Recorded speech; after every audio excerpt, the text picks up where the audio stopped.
En fait, le souci, quand vous avez, par exemple, un avocat qui est vendu en grande distribution, c'est quand il est sorti en caisse, il n'est pas sorti nécessairement sous le bon code. Parce qu'en fait, c'est à l'hôtesse de caisse de savoir si l'avocat, c'est un avocat bacon, et en fait, ou un avocat as, ou un avocat n'importe quoi.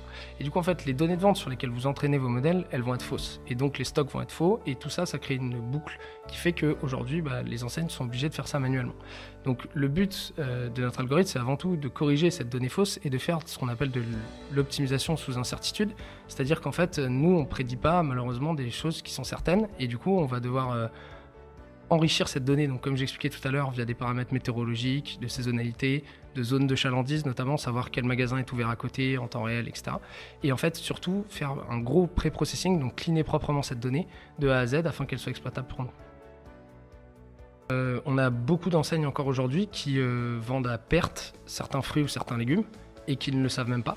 Je pourrais pas donner directement de nom pour pas les shamer, mais en tout cas, c'est un fonctionnement qui est assez commun parce qu'en fait, la donnée est tellement compliquée à gérer et en fait, je vous prends un exemple assez concret.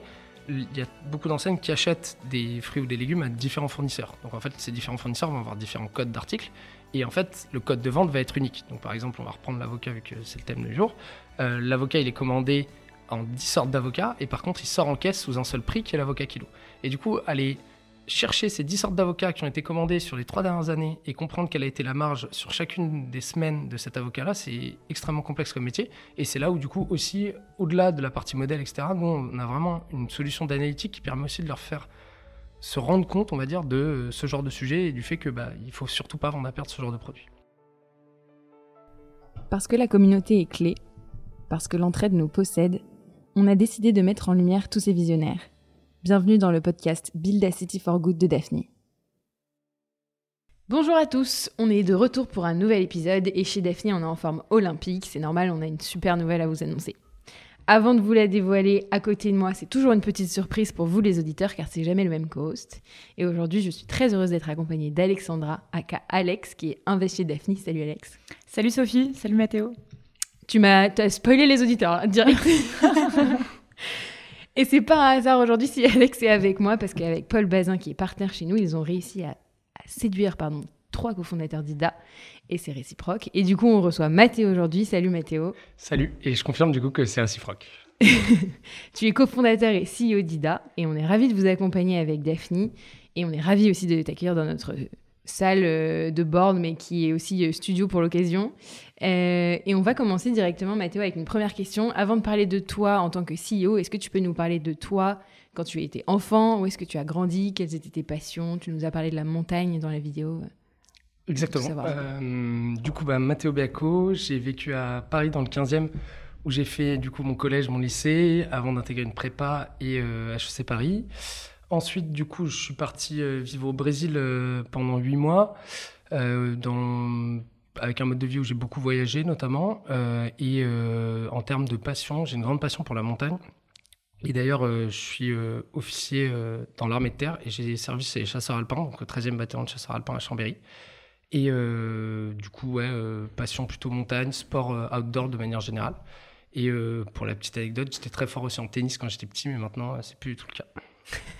Elle est venue d'où ta passion pour la montagne, vu que tu as grandi à Paris? Oui, du coup, j'ai de la famille italienne, notamment du nord du Piémont. Et de l'autre côté de ma famille, ils sont d'à côté de Toulouse, donc en Ariège, qui est un coin très méconnu, mais magnifique en termes de montagne.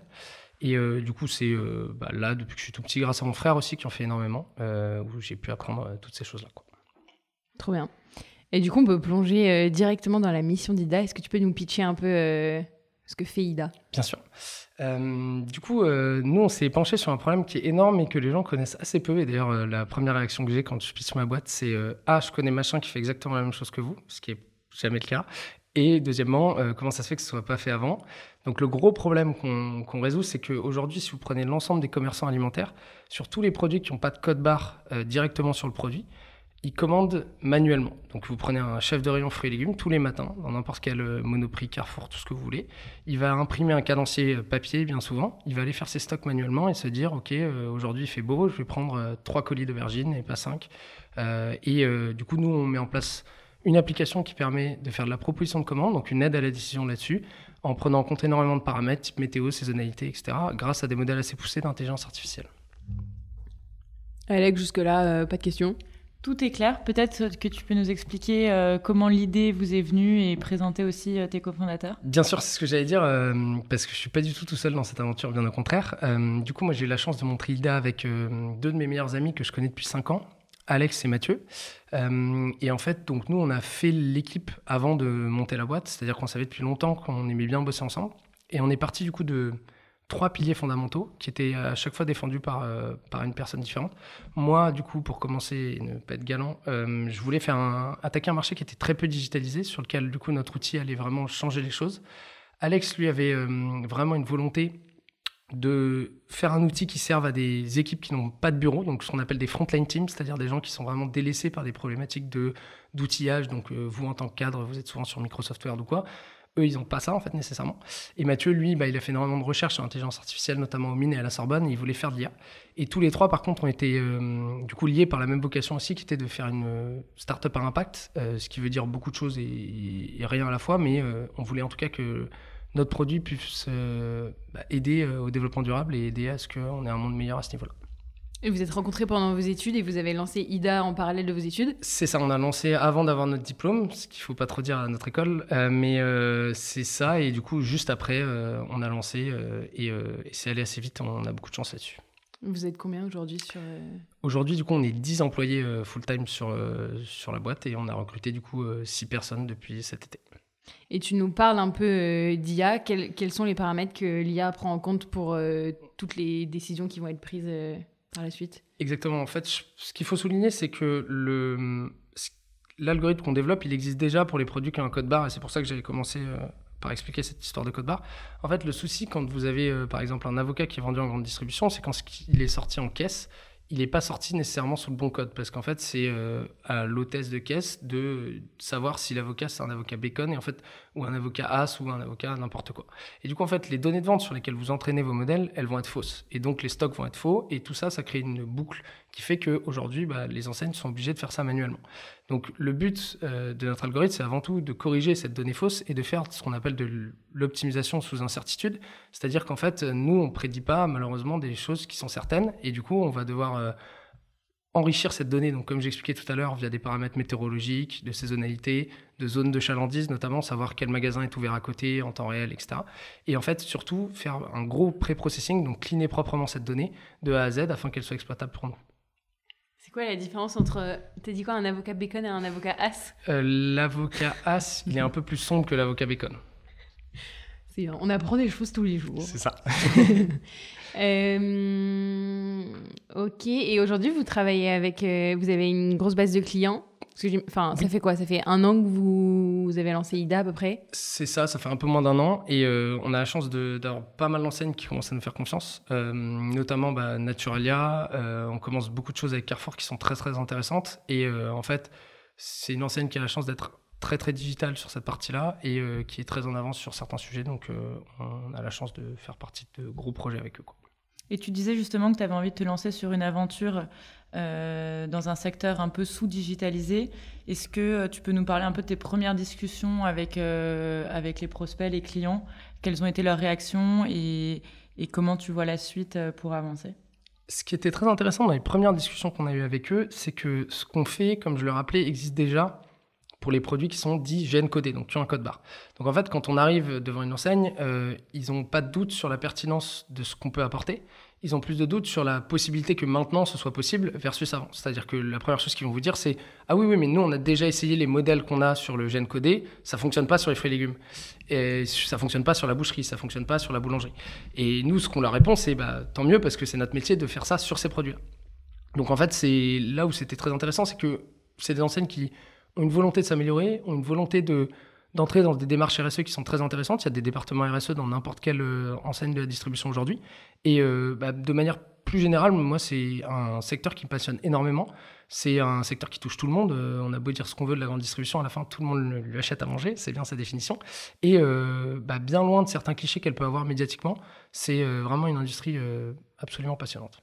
Donc le challenge pour vous, c'était de les convaincre sur la viabilité de votre projet Exactement, de montrer qu'en fait nos prédictions fonctionnaient très bien, ce qui est le cas, et de montrer qu'elles pouvaient leur rapporter plus d'argent que ce qu'ils investissent dans notre solution, ce qui est le cas aussi, donc c'est vraiment des bonnes nouvelles à ce sujet-là, quoi.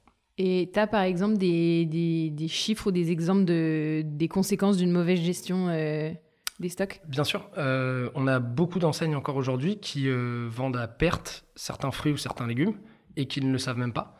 Je pourrais pas donner directement de nom pour pas les shamer, mais en tout cas, c'est un fonctionnement qui est assez commun parce qu'en fait, la donnée est tellement compliquée à gérer et en fait, je vous prends un exemple assez concret.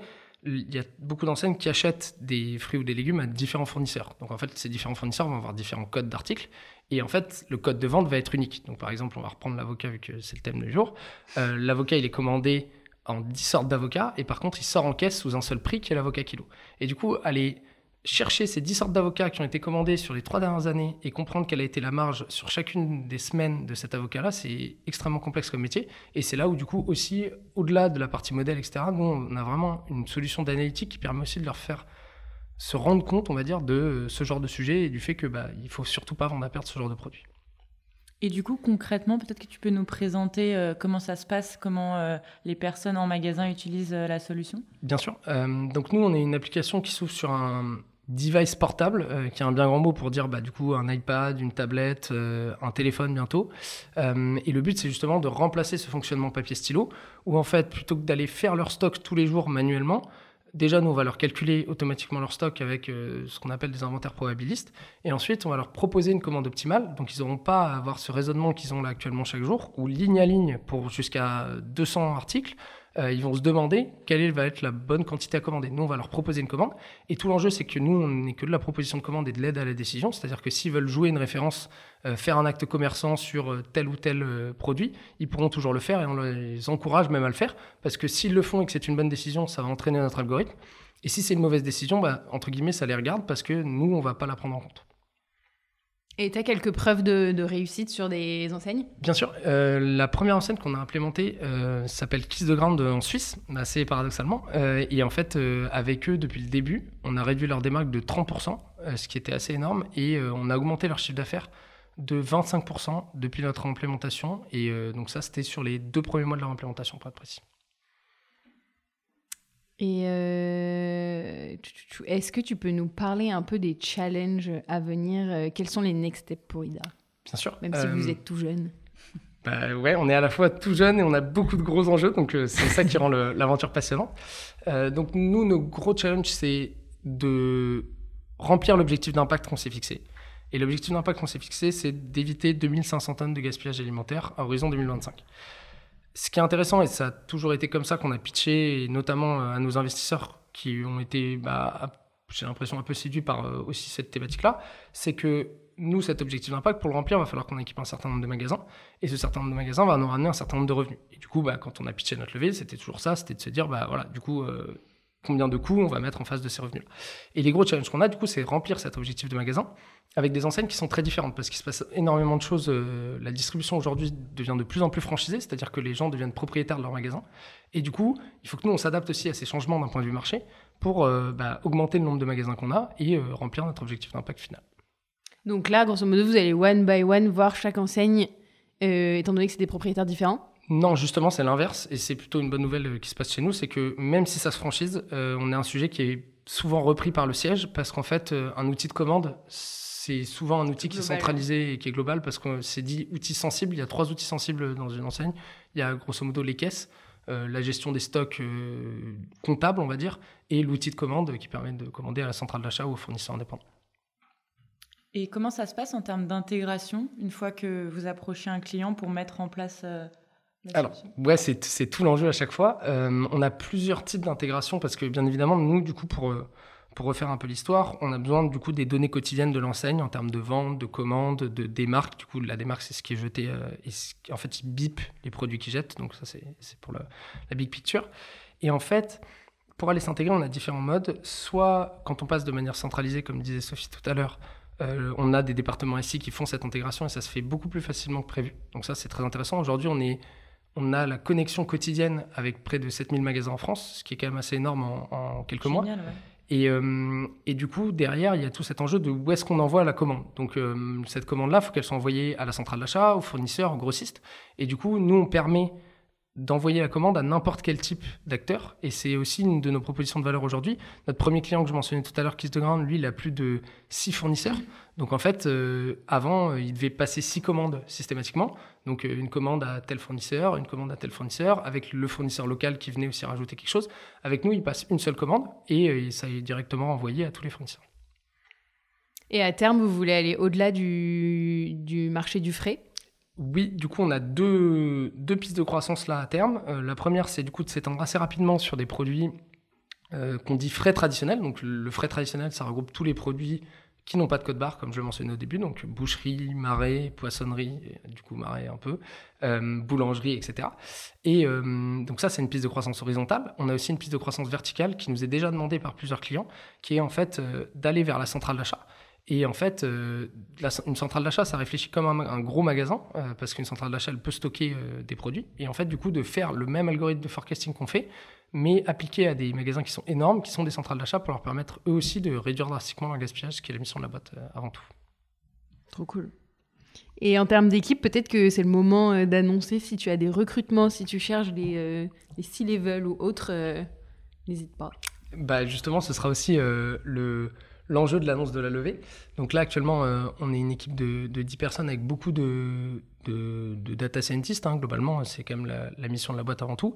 Et là, on lance une campagne de recrutement en sales et opérations, justement, pour venir étoffer la partie business et accompagner nos déploiements magasins à venir. Tous les sales, foncez chez Ida. Et peut-être, pour faire parler un peu plus Alex, tu peux nous dire pourquoi Daphne a choisi d'investir dans Ida ? Ouais, avec plaisir. Pour plusieurs raisons. Déjà, on a beaucoup regardé tous les sujets de supply chain et d'optimisation de la supply chain. Donc, comment notamment limiter le gaspillage pour des raisons environnementales, bien sûr, mais aussi parce qu'on pense que c'est aussi une clé pour réduire les coûts opérationnels. Et c'est important, notamment dans le contexte économique actuel. Et on a toujours eu cet ADN chez Daphne de Tech for Good. Et donc, c'est un sujet qui nous plaît, qu'on a beaucoup regardé. Et au-delà de ça, j'ai rencontré Mathéo très tôt. Tu étais encore, il me semble, en master à l'époque. Au tout début, aux prémices du projet. Et on a eu un très bon feeling à ce moment-là. On s'est suivis jusqu'au moment de la levée. Et comme tu disais, c'est un secteur qui est encore un peu old school par certains aspects.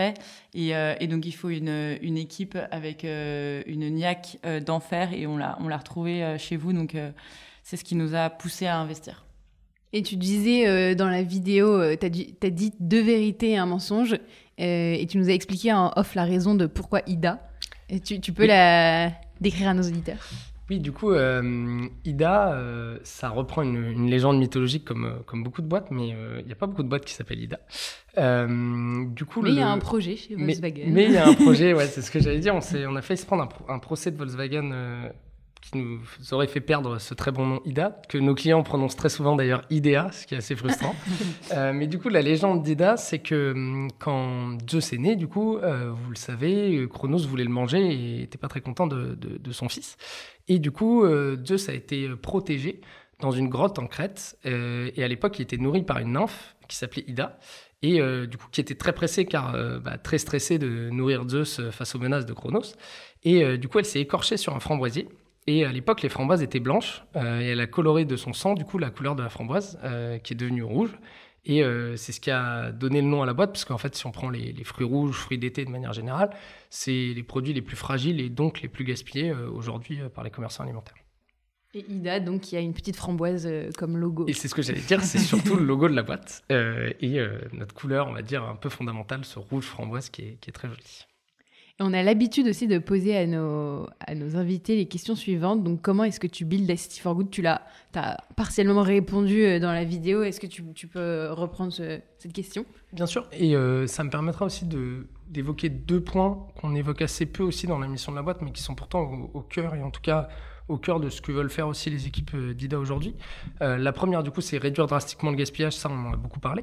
La deuxième, c'est de réduire la pénibilité du quotidien des équipes opérations en magasin. Parce qu'en fait, passer 2h30 à commander, à faire des stocks tous les jours, c'est pas nécessairement une tâche qui leur plaît à tous. Et le troisième point qu'on voit beaucoup et qu'on a vu chez un de nos clients chez Biocop, c'est de rendre ces produits moins chers. Parce qu'en fait, quand vous gaspillez 5 à 12% de votre chiffre d'affaires, qui du coup finit à la poubelle, parce que je ne l'ai pas mentionné, mais c'est des produits qui sont très peu utilisés par des applications de dernier kilomètre, comme je les appellerais, donc les Too Good To Go, Phoenix, etc. Parce qu'en fait, il n'y a pas de date de péremption, donc les fruits et légumes notamment sont souvent jetés.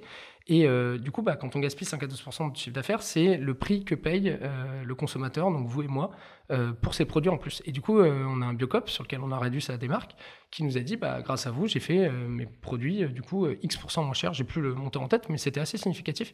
Et du coup, on l'a un peu réinscrit dans les valeurs de la boîte, qui était aussi de rendre ces produits frais, qui sont bons pour la santé, qui sont du coup bons aussi pour les producteurs qui les font, parce qu'ils sont quand même beaucoup produits en France.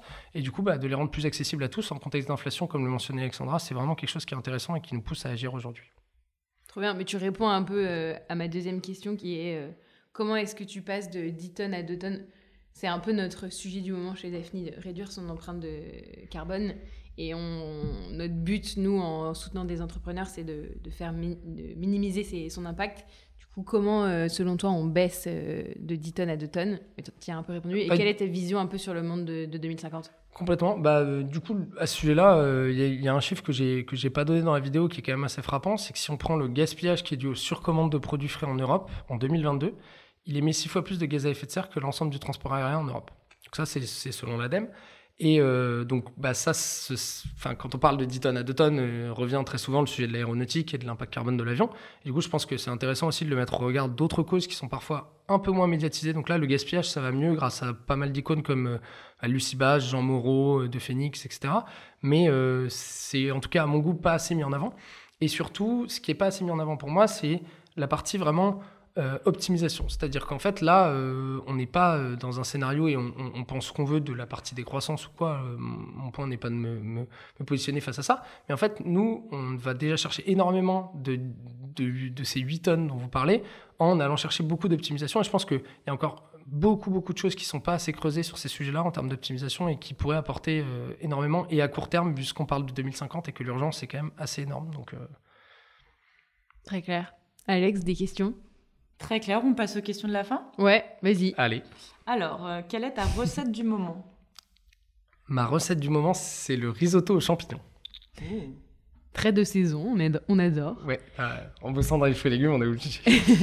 Rien à voir avec la food. Est-ce que tu as une bonne astuce pour déconnecter? Aller en montagne, là où ça capte pas. J'ai pas trouvé mieux pour l'instant. Et montagne, hiver comme été, du coup? Hiver comme été, ouais. Je vais essayer de skier ce week-end, en novembre, en faisant du ski en rando. C'est pas mal tombé. C'est pas mal tombé. Et quelle est la conviction que tu as et qui est partagée par peu de monde? Elle est compliquée, si tant est qu'il y en ait une. Je vais dire un truc très niche. C'est le but. Lance-toi. Du coup, j'ai pas énormément parlé de ça, mais du coup, j'ai eu un cursus dans l'armée française via mon parcours à HEC. Et en fait, du coup, on a énormément de budgets qui sont alloués à l'armée aujourd'hui parce qu'on a la crainte d'un conflit qui est assez massif. Et en fait, je trouve politiquement qu'il y a un message qui est trop peu partagé, c'est le fait que on a un budget qui est énorme, mis au regard de conflits qui sont en train de décroître, en tout cas d'un point de vue français. On a quitté le Mali, on a quitté énormément de théâtres d'opération. Et du coup, je trouve que c'est un sujet qui n'est pas du tout assez mentionné, mais c'est hyper niche. Donc, je ne sais pas si des gens se retrouveront dans mon opinion politique qui est de dire faudrait peut-être discuter un peu de ces budgets-là et notamment les mettre dans d'autres budgets qui sont peut-être plus nécessaires en termes de transition écologique notamment. Et je trouve que c'est pas du tout assez fait. Donc, je suis assez... Et du coup, c'est via ton parcours à HEC que tu as pu avoir cette expérience-là? Exactement. C'est un programme qui s'appelle le programme Grande École qui permet du coup à des étudiants de différentes écoles de devenir officiers de l'armée de terre et du coup de rejoindre un régiment à la suite d'une formation du coup à Saint-Cyr et dans une école d'application. Donc moi j'ai fait Saint-Cyr puis Draguignan puis Chambéry du coup chez les chasseurs alpins chez lesquels du coup j'ai fait énormément de montagne et une expérience qui était assez dingue. Est-ce que tu aurais une anecdote à nous raconter justement sur ton expérience en montagne là-bas?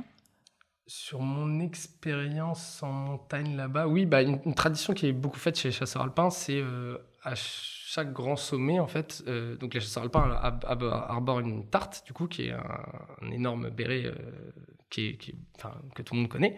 Et en fait, sur cette tarte, il n'y a pas de téton, vous remarquerez. Et en fait, pourquoi il n'y a pas de téton ? C'est parce que quand on fait un sommet, alors ça dépend de la légende, mais certains vont dire en 3000 mètres, d'autres disent 4000 mètres. Du coup, on mange ce téton. Et du coup, la tradition veut qu'on mange ce téton une fois qu'on a fait notre premier grand sommet. Donc, en haut de mon premier grand sommet, j'ai eu la chance de manger mon téton et de l'avaler avec un coup de génépi. Donc, c'est quelque chose d'assez traditionnel chez les chasseurs. Intense. Et quel était ton plus grand sommet ? Alors, mon plus grand sommet, c'était le Mont Paradis à ce moment-là, qui n'est pas énorme, c'est 4080 de mémoire. Mais en tout cas, ouais, c'était un bon souvenir. Un très, très bon souvenir. T'en as un autre dans ta liste à venir ? Dans ma liste à venir... Ou c'est quoi ton gros challenge sportif Mon gros challenge sportif, c'est de faire le tour du Mont Viso d'où je viens en Italie, en ski de randonnée. Et j'aimerais bien le faire au Nouvel An. Donc voilà, ça c'est mon prochain gros challenge. Ouais. Tu en nous espérant raconteras. que les conditions c'est ça, se tiennent. Est-ce qu'il y a une rencontre qui t'a marqué dans ton parcours ? Qui t'a dit, tiens, j'ai envie d'entreprendre ou rien à voir d'ailleurs ? C'est une très bonne question, parce qu'en revenant sur mon parcours, du coup, je n'ai pas expliqué trop en personnel pourquoi qu'est-ce qui m'a poussé à monter une boîte. Et en fait, c'est la rencontre des fondateurs d'Oversea, qui sont d'ailleurs très en lien avec Daphni, pour qui j'ai travaillé du coup en 2021 en stage à l'époque. J'étais bras droit dans des fondateurs Brieux et j'avais la chance d'interagir avec les 5. Et ce que j'aime beaucoup dans cette boîte et ce qu'on aimerait bien aussi faire chez Ida, c'est que quand on pense à Oversea, on pense aux 5 mecs d'Oversea, on pense à l'équipe fondatrice et non pas à un seul des fondateurs, et je trouve ça très intéressant. Donc ça, c'est petite parenthèse. Mais du coup, pourquoi eux m'ont énormément motivé à faire de l'entrepreneuriat ? C'est parce que ils ont monté un projet qui est magnifique, dans un marché qui est sous-digitalisé aussi, qui est un marché aussi passionnant, qui est la commission de transport, avec du coup entre potes, ce qui est notre cas aussi, et en sortie d'école, ce qui est notre cas aussi, et en sortie de pas n'importe quelle école, HEC, ce qui est notre cas aussi. Donc ça faisait beaucoup de points communs, et surtout une relation que j'ai avec eux qui est assez exceptionnelle, pardon. Et j'ai eu de la chance, parce que cette influence qu'ils m'ont donnée, ils l'ont aussi matérialisée, vu qu'ils sont tous investisseurs dans la boîte. Donc c'est une très belle histoire là-dessus. Canon. Et tu parlais de personnes inspirantes tout à l'heure. Est-ce que tu peux nous donner le nom d'un entrepreneur avec qui tu rêves de prendre un café ? Je réfléchis. S'il n'y a pas d'entrepreneur, ça peut être une star d'un autre milieu. Je réfléchis, qui ça peut être... Ça peut être ton chanteur préféré, effectivement. Ou ton sportif préféré. Ouais, je dirais plus en entrepreneur préféré. Je sais pas trop qui je dirais. Moi, je vous dirais bien un café avec Alex Honnold qui a free solo et le capitaine à ce niveau-là. Parce que des entrepreneurs, en fait, il y en a plein qui me viennent en tête. Je vous dirais Jean Moreau, par exemple, Phoenix, qui a une inspiration énorme, avec qui, du coup, j'ai eu la chance de prendre un café il y a un peu plus d'un mois. Mais je trouve que ça faisait un peu... Ouais, non, c'est un peu classique comme réponse. Mais ouais, franchement, aller grimper avec Alex Honnold, c'est vraiment quelque chose qui me plairait bien, au-delà d'un café. Si tu nous entends. Oui. Ouais. Et dernière question, qui est très large. Est-ce que c'était mieux avant ? Sénèque disait que c'était mieux avant. Donc, ce qui est quand même assez dingue. Enfin, si on y réfléchit, et j'avais cette discussion justement avec mon grand-père il y a un mois, en fait, si on remonte même à la nuit des temps, les gens disaient déjà que c'était mieux avant. Donc, je pense qu'on est tous, entre guillemets, le jeune petit con de quelqu'un, et en fait, ce sera éternel. Donc, la vérité, c'est que j'en sais rien si c'était mieux avant. Ce qui est sûr, c'est qu'avant, on avait un peu moins de dette carbone. Donc là, maintenant, c'est à nous de la réduire. Et là, effectivement, il y a un gros challenge. Mais c'était mieux avant de manière générale. Non, moi, je ne partage pas ce constat. Les choses évoluent et tant mieux, quoi. Merci, Mathéo. Est-ce que tu as le mot de la fin ou un message à faire passer avant qu'on clôture ? Le message que j'aimerais bien faire passer aussi, c'est que chez Ida, on cultive une culture d'entreprise. Et ça fait 2 jeux de mots avec les fruits et légumes, mais qui est assez forte et qu'on a à cœur de pousser au maximum. Et en tout cas, si vous sentez de postuler, que le projet vous plaît ou quoi, n'hésitez pas à me contacter et ce sera un plaisir de discuter à ce sujet-là.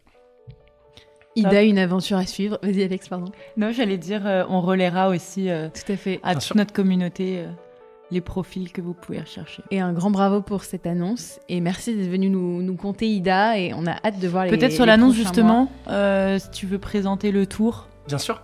Du coup, on a la chance d'annoncer une levée de fonds de 2,7 millions d'euros pour accélérer du coup notre expansion et justement remplir notre mission de réduction du gaspillage à l'échelle. Et voilà, on est ravis de compter Daphni dans le tour, avec First, avec Motive Ventures et avec Kima, et des business angels du coup, dont les fondateurs d'Oversea, Thibaut Renouf, et pas mal de nos clients aussi, magasins. C'est ça qui est assez intéressant, c'est qu'ils nous ont beaucoup aidés depuis le début à énormément itérer, parce que c'est assez compliqué en fait quand on construit un produit qui est à destination de magasin, de ne pas avoir de magasin au début, notamment de ne pas avoir de données, ce qui était notre vrai sujet dès le début. Et on a eu la chance de compter des gens comme Arthur de Fouquier, dont je parlais des magasins en Suisse, qui est une personne exceptionnelle, qui nous aide depuis le début. Frédéric Allais aussi, qui est l'un des plus gros franchisés Carrefour, qui nous aide énormément et qui a l'habitude de monter des projets extrêmement passionnants dans le retail. Donc voilà, on est ravis et on a beaucoup de chance d'avancer avec ces gens. Merci à eux de vous soutenir et on a hâte de voir la suite. Merci beaucoup à vous de m'avoir accueilli ici. Merci Alex d'avoir co cet épisode. Merci à vous. Et les auditeurs, on vous invite donc si vous êtes intéressés, à contacter Mathéo pour rejoindre l'aventure, ou sinon on vous invite à partager cet épisode à votre entourage. Et on vous dit à la prochaine. Salut, à bientôt. À la prochaine. Ciao.